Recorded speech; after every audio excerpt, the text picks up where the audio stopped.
युवराज को मुहिम से हटा दिया, उन्हें दुख पहुंचा है और इसलिए आपने मीठा बनवाया। ऐसा नहीं होने देंगे हम। महाराज जी, हमारी यह मेहनत और हमारा योगदान आपको भी पता है। आपने समय समय पर उसे सराहा भी है, पर क्या? महाराज, मोरोपंत बात नहीं कर पा रहे हैं, लेकिन हम बताते हैं। या तो हमें दक्षिण मुहिम में ले चलिए या सेवा से मुक्त कीजिए। युवराज हम पर बहुत गुस्सा होते हैं, कहते हैं स्वराज्य में मंत्री झूठे हैं। युवराज ने ऐसा कब कहा? अक्सर बोलते हैं। हम हिसाब किताब में गड़बड़ी करते हैं, हमें अपमानित भी करते हैं। हम चुप बैठते हैं बस आपको देखकर। आज माहौल थोड़ा शांत लग रहा है।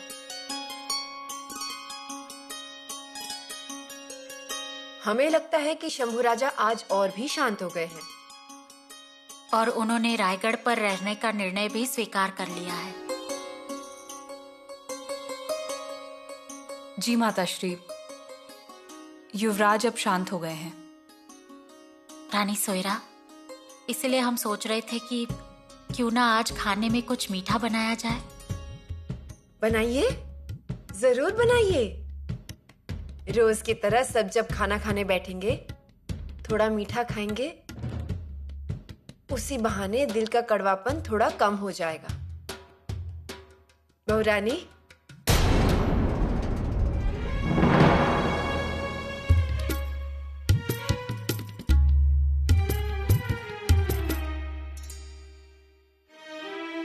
बहुरानी,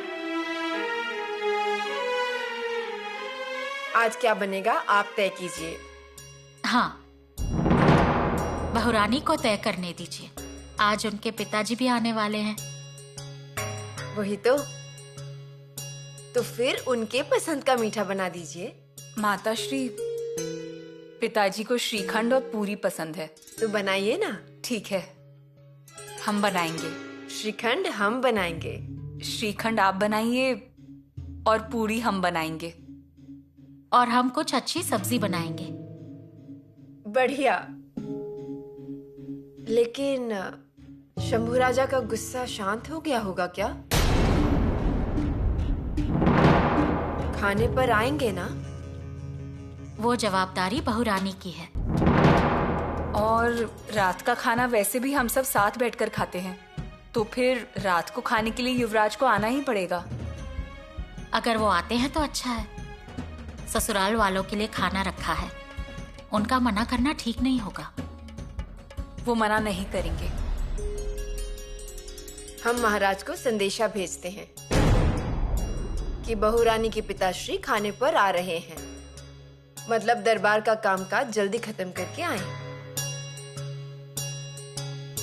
आप तैयारी शुरू कीजिए। जी माताश्री।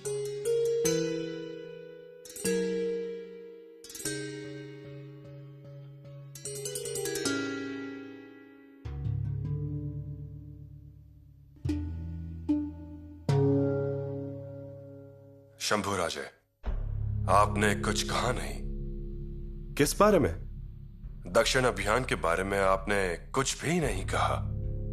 जैसे आपने जलता हुआ कोयला हाथ में पकड़ा था, उससे पता चला कि आपको जरूर बहुत दुख हुआ है। पिताश्री, हमने हर बार जलता कोयला हाथ में पकड़ा है। शंभू राजा। पिताश्री, हमें नहीं पता आपने ऐसा क्यों किया। छोटी उम्र में आपने हम पर जिम्मेदारी सौंपी और आज जब हम बड़े हो गए हैं, हमारी पूरी तैयारी होने के बावजूद और आपने खुद हम पर दक्षिण का नेतृत्व दिए होते हुए भी अचानक मौका ठुकरा दिया। वही बताने के लिए हमने आपको यहां बुलाया है। वो और उससे भी अधिक महत्वपूर्ण बात हम आपको बताना चाहते हैं। पिताश्री, क्षमा करें पर अभी हम कुछ भी सुनने की स्थिति में नहीं हैं। शंभू राजे। पिताश्री, स्वराज्य के हित के लिए हम मुगल कैद में रहे। वहां हमने नजर कैद का अनुभव लिया। 9 साल की उम्र में हम आपके साथ आगरा आए थे। आपके साथ औरंगजेब जैसे चालाक शैतान से लड़े भी। हम जरा भी नहीं डरे या भयभीत नहीं हुए। काड़ोजी कुंभार के साथ संपर्क बनाए रखा। मथुरा में हमने अपने बाल भी कटवा लिए। नया भेष धारण किया, नया नाम धारण किया और शैतान के छाये में मृत्यु से आंख में चोली खेलता रहा। जिंदा होते हुए भी मृत्यु का अनुभव लिया। फिर से औरंगाबाद में सप्त हजारी मनसबदार बनकर शहजादे की झूठी खुशामद करता रहा। शंभू राजा, ये सब बातों का हमें बहुत नाज है। हमें नहीं लगता ऐसा। पिताश्री, दक्षिण अभियान की पूरी तैयारी होने के बावजूद हम जब निकलने ही वाले थे तब हमें पता चलता है कि हम इस अभियान पर नहीं जाने वाले हैं। क्या हमें बुरा नहीं लगेगा? लेकिन हम क्यों ना कह रहे हैं वो तो। पिताश्री, वो हमें मालूम नहीं। हमें सिर्फ इतना पता है कि हमसे हमारा मौका छीना गया। लेकिन ठीक है, अब आपने हमें रायगढ़ पर रहने का आदेश दिया है। इस मौके का सर्वोत्तम उपयोग करके दिखाऊंगा। आप जब दक्षिण से लौटेंगे तब आपको रायगढ़ में बहुत सारे बदलाव दिखाई देंगे। स्वराज्य के लोग हमारे गुण गाएंगे और वो सुनकर आपका सीना अभिमान से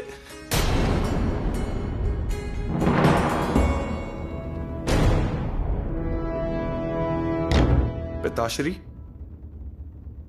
कहीं ये मौका भी हमसे छीन तो नहीं लिया जाएगा ना?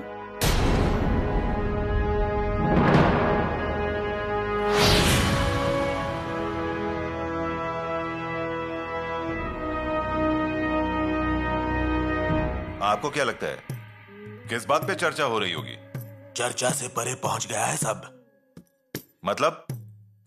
शंभू राजा महाराज पर गुस्सा होंगे। वो महाराज पर गुस्सा होंगे? इतनी हिम्मत करेंगे वो? करेंगे, इतनी हिम्मत तो है उनमें। तो फिर हमारा लक्ष्य क्या हासिल हो जाएगा? होगा, हमारे पक्ष में फैसला होगा, ये भी जान लीजिए। लेकिन मुझे तो बहुत डर लग रहा है, पता नहीं क्या होगा। निश्चिंत रहिए। अंदर का माहौल कैसा होगा? गर्म तवे पर मुट्ठी भर मक्के के दाने डालने के बाद जैसे वो दाने फटाफट फूटने लगते हैं ना, वैसा ही माहौल अंदर होगा। लेकिन क्या शंभू राजा सब सहन कर पाएंगे? जरूर करेंगे, आप उसकी चिंता मत कीजिए। फिर भी ऐसा लग रहा है कि शंभू राजा नहीं सुनेंगे। आप हड़बड़ाइए मत, शांत रहिए ना। आप डर जाते हैं तो आपसे ज्यादा मैं डर जाता हूं। ऐसे समय डरना नहीं चाहिए। रुकिए और देखिए, हमने शंभू राजा को बिना शस्त्र एक बार पराजित किया है, और अब दूसरी बार करना है, यही ना?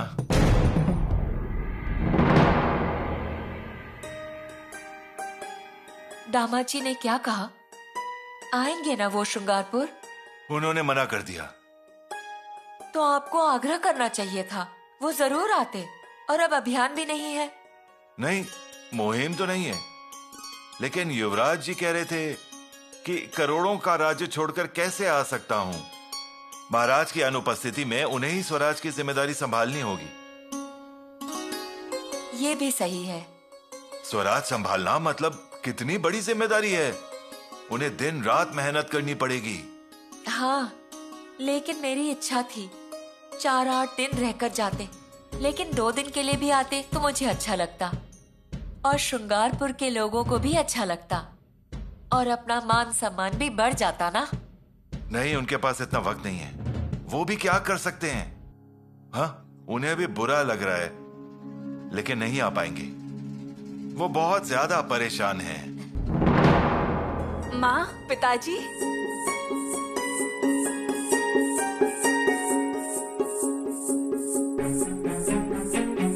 भूख तो नहीं लगी ना आपको? भूख?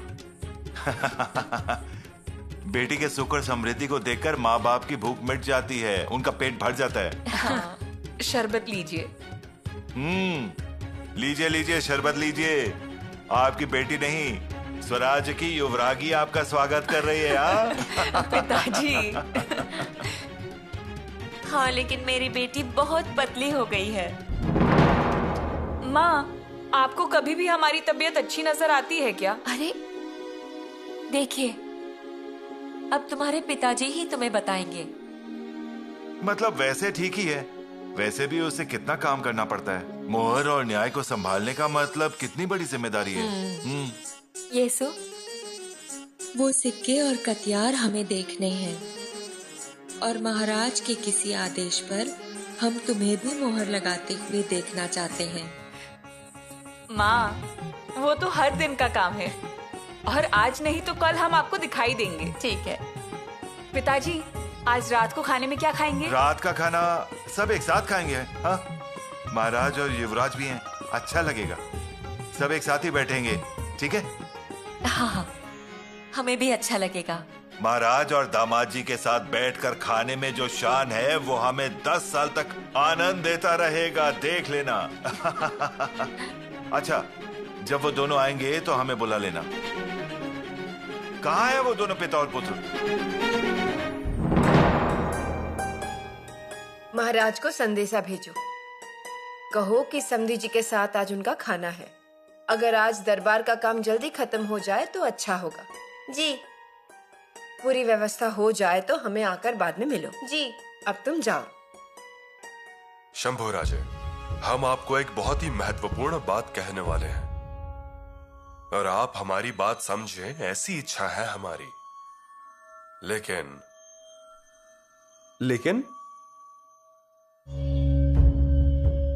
हमारे सामने ये सवाल है कि आप कहीं ये बात समझ पाएंगे या नहीं समझ पाएंगे। पिताश्री, आपने कहा दक्षिण अभियान पर नहीं आना है। हमने तैयारी बंद कर दी। आपने कहा रायगढ़ पर ही रहना है, हमने वो भी मान लिया। और फिर भी आपके सामने सवाल है कि हम समझ पाएंगे या नहीं। अगर ये बात भी आपने समझ ली तो इससे अधिक खुशी हमें नहीं होगी। पिताश्री, बिना संदेह के बताइए, इस बार भी हम सबके अंदाज को गलत साबित करेंगे। आप जो कहेंगे वो हम शांति से स्वीकार करेंगे। शंभू राजे, सबसे पहले ये बात याद रखना, ये राजनीति है, राजनीति। और राजनीति बिल्ली के कदमों जैसे चलती है, चीता की गति से छलांग मारती है और गिद्ध की तरह पकड़ लेती है। डरना मत, हम जो कह रहे हैं वो शांति से सुनिए। पिताश्री, अब तक तो शंभू राजा के गुस्से का स्वर यहां बाहर तक सुनाई देना चाहिए था, लेकिन उनके चिल्लाने की आवाज नहीं आ रही। धीरज, धीरज धरिए। आपका निशाना चूक गया है। नहीं, मेरा निशाना कभी नहीं चूकता। मेरा अंदाजा गलत नहीं ठहरता, क्योंकि मैं सब कुछ समय अनुसार ही करता हूं। लेकिन बहुत चिंता हो रही है। सब अपने मन मुताबिक होगा। महाराज समझा देंगे। महाराज की बात युवराज को सुननी ही पड़ेगी। अच्छा ही होगा। गुस्सा होंगे, मना करेंगे, लेकिन अंत क्या होगा? पराजय लिखा जा चुका है। रायगढ़ छोड़ के उन्हें जाना पड़ेगा, ये निश्चित है।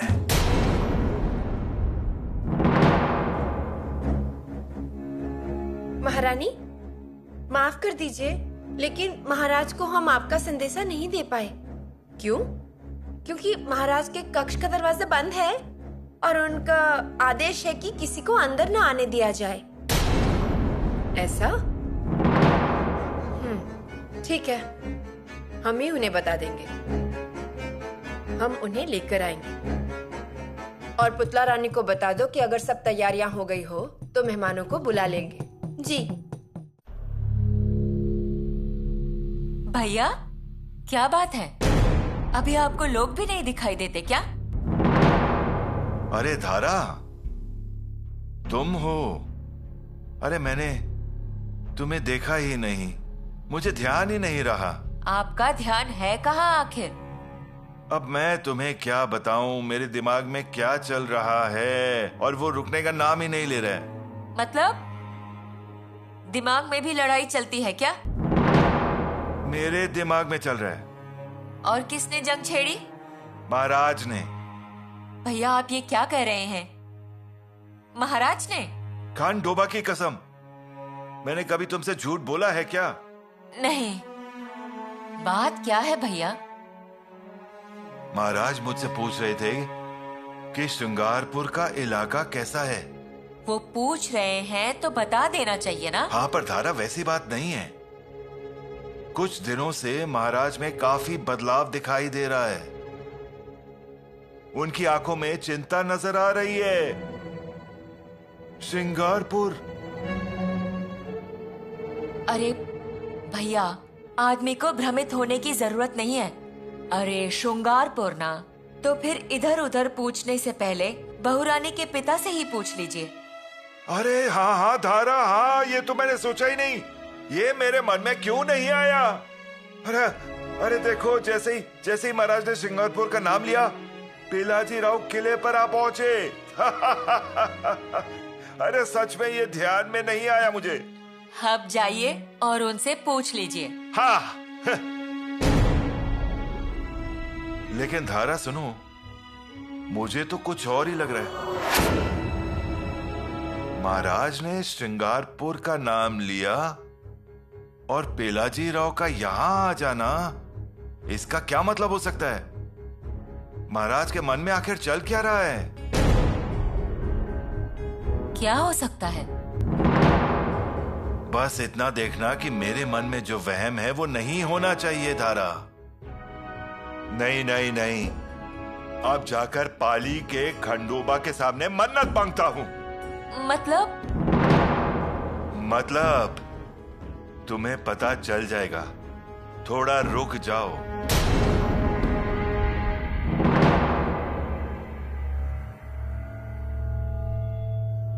प्रणाम महारानी जी। आप लोग कक्ष के बाहर कोई जरूरी काम? हाँ, मतलब महाराज के साथ कुछ महत्वपूर्ण बातों के बारे में परामर्श करना था। तो आप अंदर नहीं गए? अंदर युवराज है, उन्होंने दरवाजा बंद किया है। मतलब अंदर कुछ महत्वपूर्ण परामर्श चल रहा होगा। परामर्श महत्वपूर्ण ही होगा। श्रीमान रायगढ़ युवराज के हाथों में सौंपकर महाराज किले पर से जाने वाले हैं। उससे पहले वे किले की पूरी जिम्मेदारी उन्हें समझा रहे होंगे। उसके बारे में उन्हें सूचना देते होंगे। नीति कौन सी होनी चाहिए, योजना कौन सी होनी चाहिए, छोटी बड़ी लड़ाइयाँ कैसी लड़नी चाहिए। महाराज को तो आप जानते हैं, सब कुछ योजना पूर्वक करते हैं वे। उचित बंदोबस्त होने के बाद ही महाराज किले से उतरेंगे। वो तो है, मतलब अब ये तय है कि शंभू राजा किले पर ही रहेंगे। हाँ, तो अब अगर मुहिम पर नहीं जाएंगे तो किले की जिम्मेदारी तो लेनी होगी ना। जी हाँ। फिर भी हम एक बार अंदर जाकर देखते हैं, मतलब बात अधिक समझ में आएगी। आते हैं हम।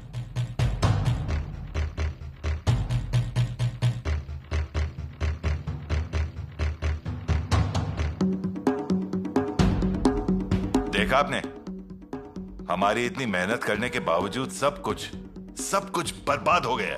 पंत, जरा धीरज रखिए। महारानी जी तो राजनीति में कच्ची हैं। उन्हें क्या सुनना चाहिए, क्या बोलना चाहिए, यह आज तक उन्हें समझ में नहीं आया है। मतलब अभी भी आपको उम्मीद है?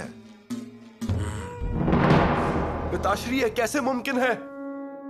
कुबेर भी शर्मा जाए इतनी संपत्ति, इतना धन है अपने जमादार खाने में जिसका कोई मोल नहीं। ऐसा अनमोल है अपना स्वराज्य और लोगों का राजा। और ऐसे महान राजा का बेटा होने के बावजूद हमें अगर कोई बदनसीब कहेगा तो कैसा लगेगा? हमारे जैसा बदनसीब और कोई नहीं होगा। पिताश्री, ये हमारी अवहेलना है। आज तक जो जिल्लत हमने सही है वो आगे भी सहनी होगी। क्या ऐसी ही इच्छा है आपकी? क्षमा करें पिताश्री, लेकिन आपका यह निर्णय हमें मंजूर नहीं। गरुड़ जो अपने फड़फड़ाते पंखों पर पूरा आसमान घूम लेता है, वो अपने पराक्रम की गाथा गाने के लिए आम के पेड़ पर बैठकर कोयल की तरह गाए, ये नामुमकिन है। कभी भी नहीं।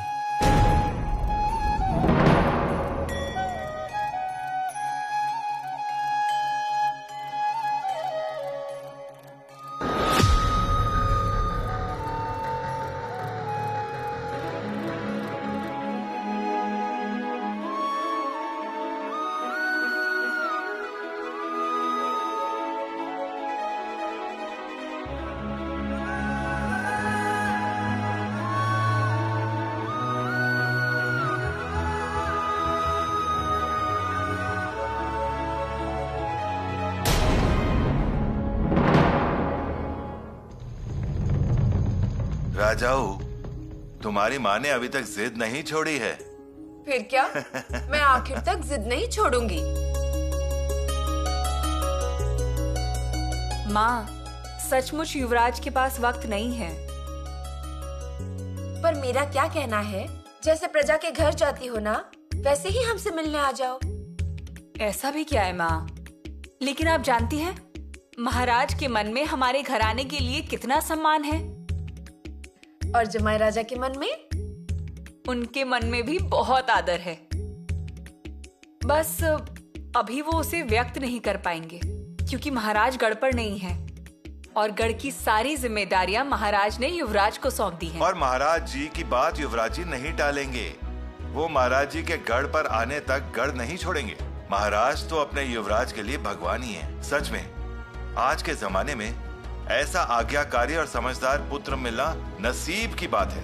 अरे पर मैं क्या समझूं? हमारे जमाई राजा श्रृंगारपुर नहीं आएंगे, यही ना? माँ, आप ऐसा करिए, आप ही बात करिए उनसे, तभी आपको चैन मिलेगा। सुनिए जी, मैं ऐसा चाहती हूँ, हमारी बेटी युवरागी है, उसका और जमाई बाबू का रुबाब पूरे श्रृंगारपुर को दिखाऊं। हम सबको खाने पे बुलाएंगे, बड़ी पूजा रखेंगे, पूरे श्रृंगारपुर को सजाएंगे। इसलिए तो बुला रही थी। ठीक है, हम खुद बात करेंगे उनसे। युवरागी, महारानी ने आपको बुलवाया है, जल्द से जल्द। जल्दी? माँ, हम आते हैं।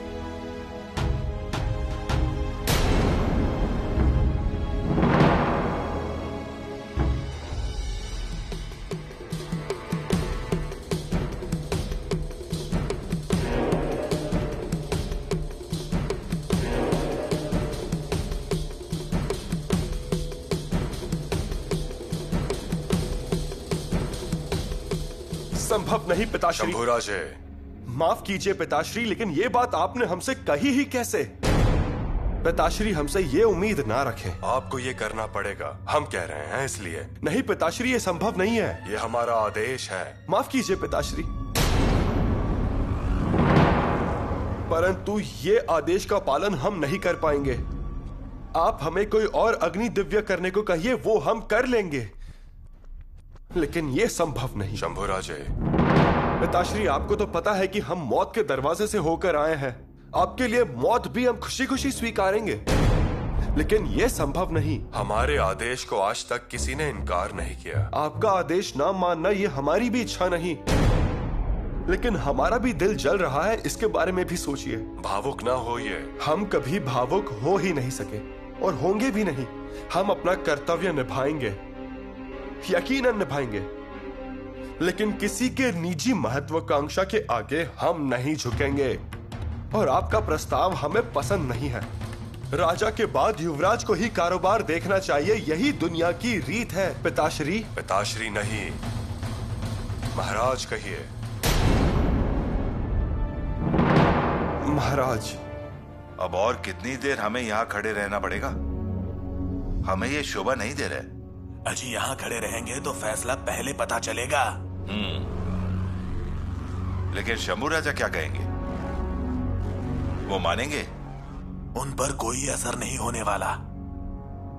हाँ, लेकिन उनका स्वभाव देखकर तो। अजी महाराज के सामने किसकी चलती है? किसी की कुछ नहीं चलती। अब देखिए दरवाजा खुल ही जाएगा। शेर बनकर अंदर गए युवराज भेड़ बनकर बाहर निकलेंगे। ये हमारा अपमान है। तो सहन कीजिए। इस खून में वो आदत नहीं है। आदत डाल दीजिए। संभव नहीं। कल अगर लड़ाई हार गए तो क्या कहेंगे? हमें हरा सके ऐसी कोई तलवार बनी ही नहीं, और हमारी खुशी मिटा सके ऐसा दुख पर्याप्त नहीं।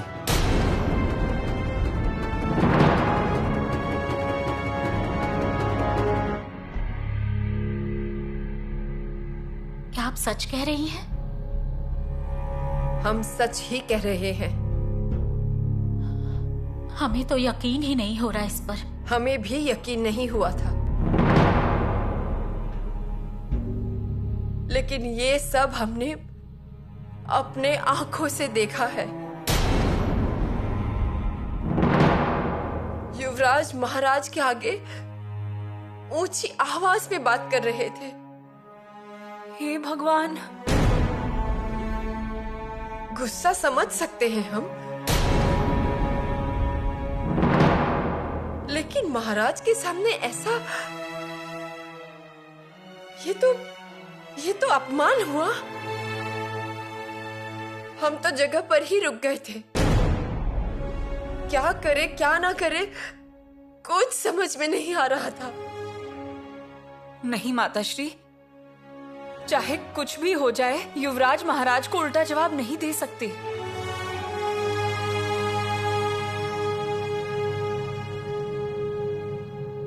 हम सबको ना यही लगता है, लेकिन कक्ष का माहौल कुछ अलग ही था।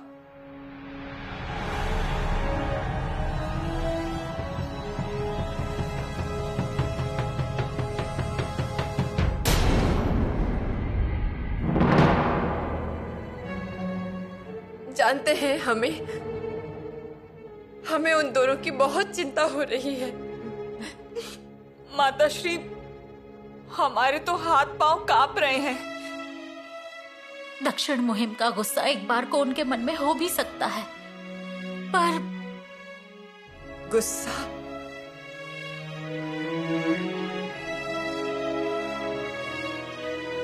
गुस्सा ही तो है ये। और अब वे खुद पर ही गुस्सा निकाल रहे हैं। उन्होंने हाथ में अंगारा लिया इसी वजह से।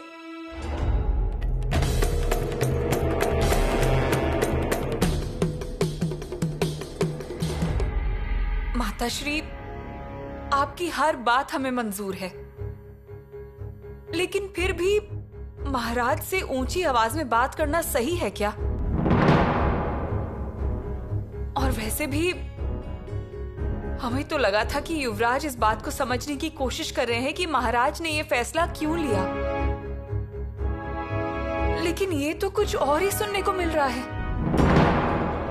गलती से कुछ हुआ होगा, नहीं तो राजकुमार शंभू हद पार करेंगे ही नहीं, क्योंकि पिता पुत्र का नाता तो मक्खन सा मुलायम है। कभी गलतफहमी नहीं, कभी कुछ नहीं हुआ। पिता ने बस कहा और पुत्र ने वो करके दिखा दिया। पिता ने इच्छा जाहिर की और पुत्र ने उसे पूरा किया। माताश्री, अब हमसे यहाँ रुका नहीं जाएगा। हम खुद ही जाकर देखते हैं। दरवाजा बंद है।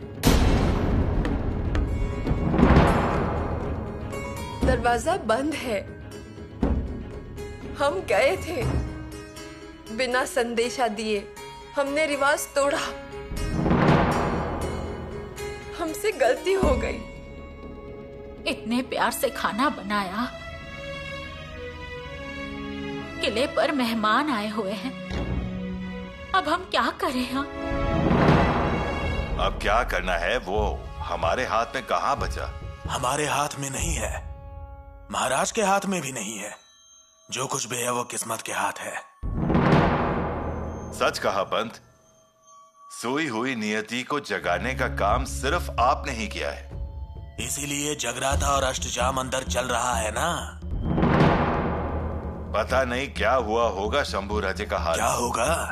पैरों तले जमीन खिसक गई होगी। हाँ, वैसे ही हुआ होगा। उससे बुरी हालत हो सकती है। मुझे लगता है युवराज पैर पे गिरे होंगे, विनती कर रहे होंगे। पिताश्री हमारी सुनिए, हम आपके पैर पड़ते हैं। शंभू राजे, हम हाथ जोड़ते हैं, पर आपके प्यारे शंभू को इसमें मत लीजिए। ये हमसे नहीं हो पाएगा। करना पड़ेगा। पिताश्री हमेशा हमारा इम्तिहान ही लेते रहेंगे क्या आप? हमेशा हमें अग्नि दिव्य से गुजरना पड़ेगा क्या? स्वराज्य के लिए। पिताश्री स्वराज्य के अलावा हमने और किया ही क्या है? पिताश्री हम चलते हैं स्वराज्य के लिए, हम सांस लेते हैं स्वराज्य के लिए, लेकिन ये नहीं कर सकते। हमसे आस्था मत रखिएगा। आप हमारे पुत्र हैं, इसका फायदा उठा रहे हैं क्या आप? पिताश्री आपको याद है, आपने ही हमसे कहा था हम आपको सैनिक समझें। तो आज से हम आपको स्वराज्य के सैनिक ही समझने वाले हैं। तो हमें आपके जूते उठाने का काम दीजिए, आपके घोड़े की निगरानी करने के लिए कहिए, क्यों नहीं कहते? जो कहा है वो ठीक से करिए। पिताश्री ये अन्याय हो रहा है हमारे साथ। तो आपको क्या लग रहा है हमें बहुत खुशी हो रही है? ये हर एक बात कहते हुए हमें भी उतना ही दर्द हो रहा है। तो फिर मत कीजिए ना ये वो पिताश्री। संभव नहीं, ये संभव नहीं है, क्योंकि जब तक स्वराज्य है तब तक आत्मत्याग है ही।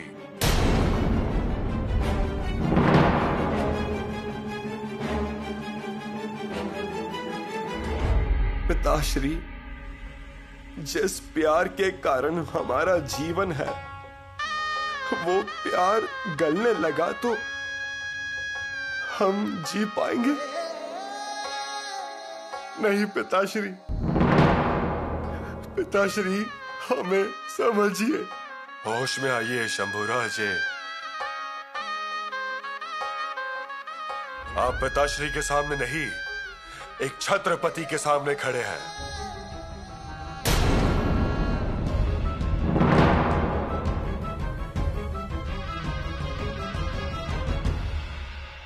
माताश्री, हमें तो कुछ सूझ ही नहीं रहा। आप चिंता मत कीजिए, सब ठीक होगा। हमारे माता पिता आए हैं और यहाँ घर पर ऐसा माहौल है। वो दोनों इतने खुश हैं कि आज उन्हें महाराज और युवराज के साथ भोजन करने का अवसर मिलेगा। बहुत आनंद महसूस हो रहा है उन्हें। पिता और पुत्र आएंगे या नहीं, इस बात की चिंता हो रही है। मतलब आज भोजन में सब साथ नहीं होंगे? सबको बिठाना ही पड़ेगा। रानी सोयरा, पर ये सही है क्या? मतलब मेहमानों को पता चल गया तो उन्हें कैसा लगेगा? माताश्री, हम सोच रहे हैं कि हम जाकर आते हैं महाराज के महल में। और जो कुछ चर्चा शुरू है हम उसे रोकेंगे और युवराज को शांत रहने को कहेंगे और दोनों को भोजन के लिए लेकर आएंगे। उससे कुछ फायदा होगा ऐसा हमें नहीं लगता। पर कोशिश करने में क्या हर्ज है? हर्ज तो कुछ भी नहीं है, लेकिन इस वक्त ऐसा कुछ करना या उनके बीच में पड़ना, वो सही नहीं लगता हमें। उनके गुस्से को बाहर आने दीजिए, तभी वो दोनों अपने आप शांत हो जाएंगे।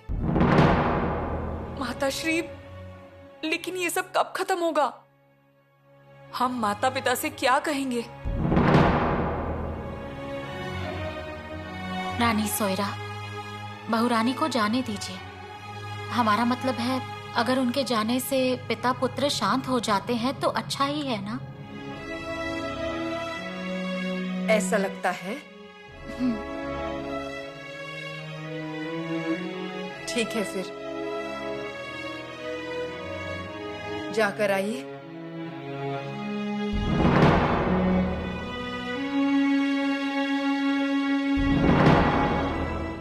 पंत, मुझे ऐसा लगता है महाराज जी युवराज जी को मना लेंगे। अजी वही तो चाहते हैं हम। युवराज को महाराज समझा पाए तो हमारा आधा काम हो ही गया। पर पंत, आज तक कभी ऐसा हुआ कि महाराज जी ने जो चाहा वो नहीं हुआ है? फिर माफी चाहते हैं पिताश्री। किसी भी हाल में यह संभव नहीं है। शंभुराजे, नहीं पिताश्री, ये नहीं होगा। हमें सभी बातें मंजूर है लेकिन ये बात मंजूर नहीं। शंभुराजे, बैठिए बैठिए। पिताश्री, जो बात हमें मंजूर ही नहीं है वो बात हमें क्यों बता रहे हैं आप? पिताश्री, हमारे मन के बारे में सोचिए। इस सब में हमारी प्रतिष्ठा नहीं रहेगी।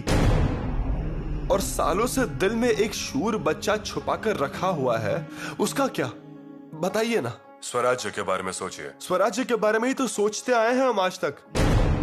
आपने कहा, हमने किया, लेकिन ये हम नहीं कर सकते। ये यानी हाथ में निवाला और गर्दन पे वार। पिताश्री, क्या सुख का निवाला हमारे नसीब में नहीं है? शंभुराजे, राजनीति समझिए। आप अपने शंभू को समझिए। सभी बातें एक साथ हो रही है, हम घिर जाएंगे। हमें पसंद होगा लेकिन आपसे दूर मत कीजिएगा। हमारे शब्दों की कोई कीमत नहीं। हमारी भावना की कोई कीमत नहीं है क्या पिताश्री? ये छत्रपति की आज्ञा समझिए। माफ कीजिए, यह आज्ञा हम नहीं मानेंगे। फिर आगे का सफर हमारा सुख भरा नहीं होगा। इसीलिए हम दुख के इस रास्ते पर चलना नहीं चाहते। शंभुराजे, आप सक्षम हो, समझिए बात। सहन करने की शक्ति खत्म हो गई हमारी।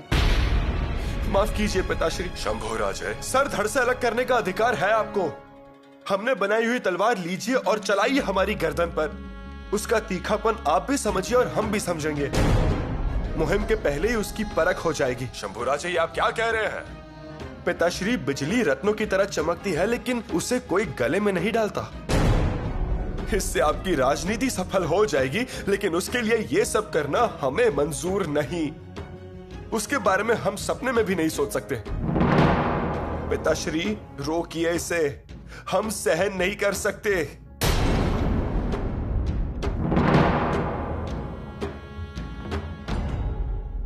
जो होना हमें असंभव लगता था, शायद वही होने वाला है। माँ भवानी, कुछ तो करिए, रोक दीजिए ये सब। पिता और पुत्र का नाता कितना पवित्र होता है, उसमें कोई आंच मत आने दीजिए। युवराज के मन में पिता प्रेम का जो अमृत कुंभ है, उसे फूटने मत दीजिए माँ।